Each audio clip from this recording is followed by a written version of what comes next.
Pay attention, Phil.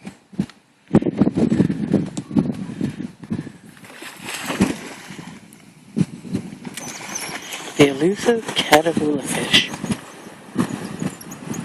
It's not easy to catch one.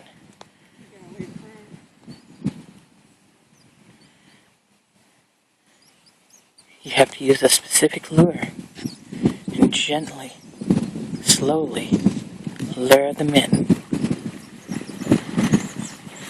But once you have their attention, it's easy to cast in a nice fluid motion.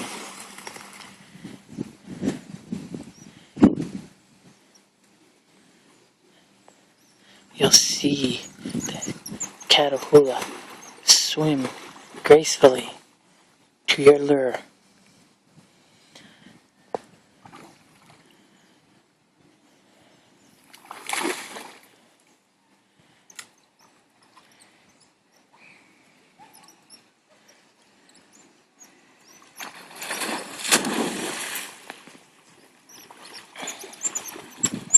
You will grasp it. If you reel too quickly, it will release.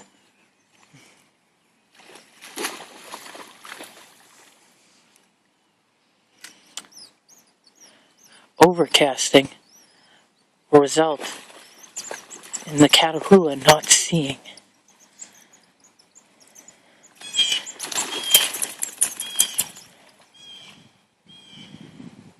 A gentle, slow cast is a surefire way to catch a Catahoula every time.